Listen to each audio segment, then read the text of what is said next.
Welcome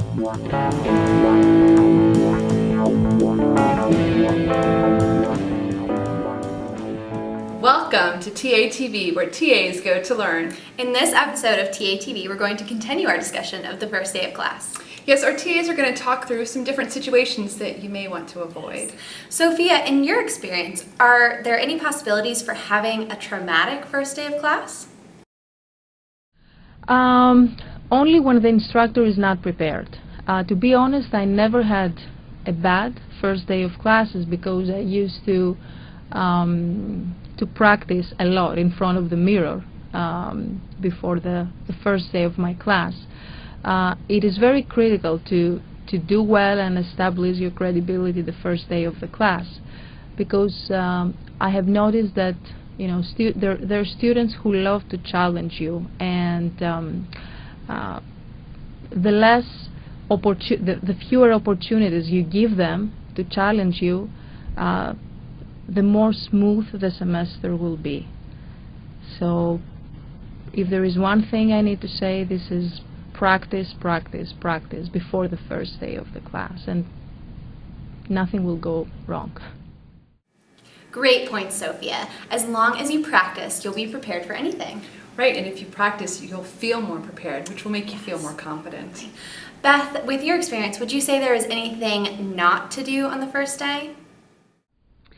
I say on the first day of class, what not to do is read the syllabus only. You go ahead, of course, read the syllabus, but also get them to introduce themselves to each other. Do a group work activity if group work is going to be something that you're going to incorporate in your classroom. Do some active learning strategies.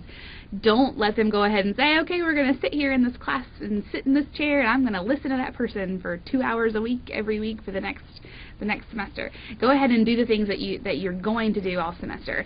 Get them excited about the class too. I use the first class to give them like a little piece of a lot of different things we're going to do. So the coolest stuff, the narrative hook that's going to keep them coming back for more, that's what I do in the first day of class. And it's always a really fun class, and yes, there is the reality check when this class is hard or there is some stuff that's less exciting than the other stuff, but I really get to highlight all the best parts of it, and that's going to keep them coming back. That's going to get them home with their roommates saying, yeah, I think this class is going to be a lot of fun. I think the students in there, we're going to learn a lot. It's going to be really neat. So get them up, get them moving, get them thinking, and kind of introduce what you love about the class. And your enthusiasm is really going to get the ball rolling and carry that through the whole semester. That's a good one, Beth. Reading the syllabus is not always the best way to start for an engaging class. No, you can really go over the content of the syllabus without reading it word for word. Yes, there are other ways to talk about your policies. Definitely. Brandon, anything you've seen that doesn't work? Not being prepared can ruin a first day of class. Not coming in with the appropriate technologies or dry erase markers, chalk. Some classrooms still have chalkboards. Not coming with the syllabus. Those can really ruin it. You need to start off on a good step, and coming unprepared gives a sour taste in most students. Makes sense, Brandon. Right, if you're not prepared on the first day, how can you really expect your students to be prepared all semester long? Natalie, is there anything that we want to avoid on the first day? Showing up late, forgetting handouts, those sorts of things, not being prepared. So make sure that you have extras of things. You back up your PowerPoint if you use PowerPoint, back that up on your email and on a USB or things like that. Making sure that you know where the room location is before you actually get there.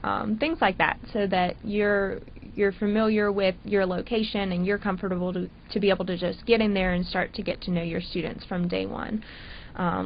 Not answering too many questions there at the very beginning of class, but if you do answer them, let them know that you're confident in your answers. But sometimes you have to say, well, we're actually going to cover that later in the syllabus, or let me wait just a minute and we'll talk about the course outline, and give the students who may have already looked at some of the materials on Moodle and have lots and lots of questions, give them a chance to hear what you have to say first before diving into those questions.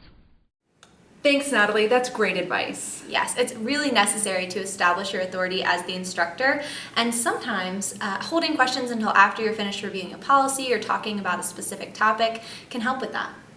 And as many of the TAs mentioned, being prepared is key. So get to know your classroom, get familiar with the technology, and practice what you're going to say.